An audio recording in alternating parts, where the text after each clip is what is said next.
میرے اندر خود بھی ڈسپلن کی بہت کمی ہے۔ آپ کو ڈسپلن میں کیسے لائیں؟ ہمیں ڈسٹریکشن کے لیے کہیں پر جانا پڑتا تھا، ٹی وی لگا ہوتا تھا ایک روم کے اندر اور لوگ وہ دیکھتے تھے، رات کو آتا تھا ڈرامہ۔ 30 ڈیز اپنے آپ کو بالکل الون فیل کریں تو آپ کو اپنے آپ کو زیادہ اور جو تنہائی ہے وہ گزارنا ہی نہیں آتی۔ تنہائی میں سمجھتا ہوں کہ اللہ کی نعمتوں میں سے ایک نعمت ہے۔ میرا آپ سے سوال یہ ہوگا، میرے اندر خود بھی ڈسپلن کی بہت کمی ہے، ہم اپنے آپ کو ڈسپلن میں کیسے لائیں تاکہ ہم اپنی موٹیویشن کو برقرار رکھ سکیں؟ اچھا، یہ سوال ہماری سوسائٹی کے اندر 70-80% لوگ جو یہ کوسچن پوچھتے ہیں جی کہ میں موٹیویٹ تو رہنا چاہتا ہوں، کچھ دیر کے لیے اگر میں کچھ موٹیویشنل ویڈیو دیکھتا ہوں، کچھ ایسا کنٹینٹ دیکھتا ہوں جس سے مجھے موٹیویشن ملے تو اس وقت میں موٹیویٹڈ رہتا ہوں، لیکن کچھ دیر کے بعد میں ڈسٹریکٹ ہو جاتا ہوں۔ جی یہ بہت سے لوگ یہ سوال پوچھتے ہیں۔ اچھا، اس کے اندر یہ ہوتا ہے کہ ہمارے لیے نا ہماری لائف کے اندر ڈسٹریکشن بہت زیادہ بڑھ چکی ہے الیاس بھائی۔ جی فار ایگزامپل پہلے لوگوں کے پاس یہ ہوتا تھا کہ ہمیں ڈسٹریکشن کے لیے کہیں پر جانا پڑتا تھا، ٹی وی لگا ہوتا تھا ایک روم کے اندر اور لوگ وہ دیکھتے تھے، رات کو آتا تھا ڈرامہ۔ لیکن اب یہ موبائل کی صورت میں ہمارے پاس 24 گھنٹے ڈسٹریکشن موجود ہے۔ ٹھیک ہے، یہ بھی ہے۔ اور دوسرا، ہماری لائف کے اندر جب میں یہ سمجھتا ہوں ایک ڈریم جب ہمارا بڑا ہو جائے گا، جب پرپس ہمارا بڑا ہو جائے گا اور اس کو اٹھانے کے لیے ہم اپنی ذات کو پہلے یہ سمجھائیں گے اور سیلف اسٹیم کریں گے اور شیشے میں بیٹھ کے اپنے آپ سے باتیں کریں گے، سیلف افرمیشنز کریں گے، تو ایٹ دی مومنٹ ہم یہ جو سٹیپس ہیں نا، چھوٹے چھوٹے اس کے سٹیپس ہیں، جب ہم ان کو فالو کر رہے ہیں تو اس وقت ہم اپنے پرپس کو، اپنے ڈریم کو ذہن میں رکھتے ہوئے جب کام کر رہے ہیں، اپنے گولز کو ذہن میں رکھ کے جب ہم کام کر رہے ہیں تو ایٹ دی مومنٹ ہم ڈسپلن خود بخود ہماری لائف کے اندر آ جاتا ہے۔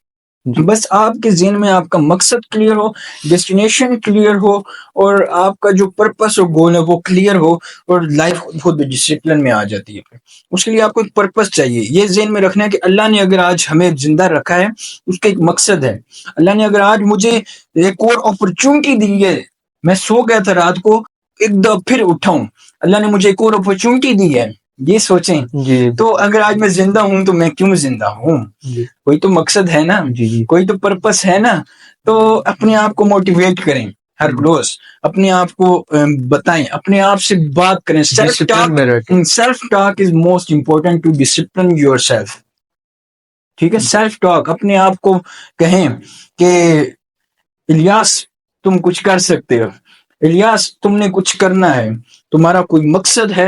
اور جب آپ اپنے نام کو بلا کر ہمارے کانشیس کو جو ہے نا، ایک لاشعور کو ایک ڈائریکشن ملتی ہے، یہ متحرک ہوتا ہے۔ تو پھر اسے اور اگر آپ آفٹر 10 ڈیز یا 30 ڈیز اپنے آپ کو بالکل الون فیل کریں تو آپ کو اپنے آپ کو زیادہ دیکھیں، الون والا تو یہ سلسلہ ایسا ہے کہ ہماری جو ایک ریسرچ بھی ہے کہ موبائل کے آنے کے بعد نا الوننس بہت زیادہ بڑھ چکی ہے۔ آپ یہ دیکھ لیں، ایک ہی کمرے کے اندر لوگ بیٹھے ہوتے ہیں لیکن سب موبائل کے اوپر لگے ہوئے، باتیں کرنے کو رہ ہی نہیں گئی کچھ۔ لونلیس بہت زیادہ بڑھ چکی ہے۔ یہ ایک ریسرچ بھی ہے کہ 2005 کے اندر جو ریشو تھا لونلیس کا کم تھا، آئی فون کے آنے کے بعد بڑا، اور اب اس قدر بڑھ چکا ہوتا ہے کہ آپ یہ دیکھ لیں، ایک کمرے کے اندر اگر 5 افراد بیٹھے ہوئے تو 5 کے 5 موبائل پر لگے ہوئے ہیں، باتیں کرنے کو رہ ہی نہیں گئی ہیں۔ تو لونلیس بہت زیادہ بڑھ چکی ہے۔ اور دوسرا، آپ کا جو کوسچن ہے نا، ہمارے نوجوان کو لونلیس اور جو تنہائی ہے وہ گزارنا ہی نہیں آتی ہے۔ تنہائی میں سمجھتا ہوں کہ اللہ کی نعمتوں میں سے ایک نعمت ہے جو اللہ نے آپ کو عطا کر دی ہے۔ اب اگر آپ تنہا ہیں، آپ اکیلے ہیں، تو اس وقت آپ اللہ کا شکر ادا کرنا چاہیے۔ اس وقت آپ کو اپنے رب کے ساتھ جڑنا چاہیے، بجائے اس کے کہ آپ سیڈ سانگ سننا شروع کر دیں اور اس لمحے آپ جو ہے کچھ گیمز کھیلنا شروع کر دیں، اس لمحے آپ کوئی نشہ یا کچھ ایسی ڈرگز وغیرہ شروع کر دیں کہ کوئی نہیں دیکھ رہا، جی آپ یہ کام کر لیں۔ ٹھیک ہے، تو اس وقت آپ نے اپنے رب کو اس وقت حاضر رکھنا ہے۔ ٹھیک ہے، آپ ہمارے ایک استاد کہا کرتے تھے کہ جس شخص کی تنہائی پاک نہیں ہوتی اس کی مجلس کبھی پاک نہیں ہو سکتی ہے۔ یہ ایک بہت نکتے کی بات ہے۔ اور اس کے ساتھ ساتھ میں یہ سمجھتا ہوں کہ تنہائی سب سے بڑی نعمت ہے، کیونکہ تنہائی میں ہی رب ملتا ہے، اور جب رب ملتا ہے تو سب ملتا ہے۔ اور آج کل اس سے بچے بہت متاثر ہوتے ہیں۔ جی بالکل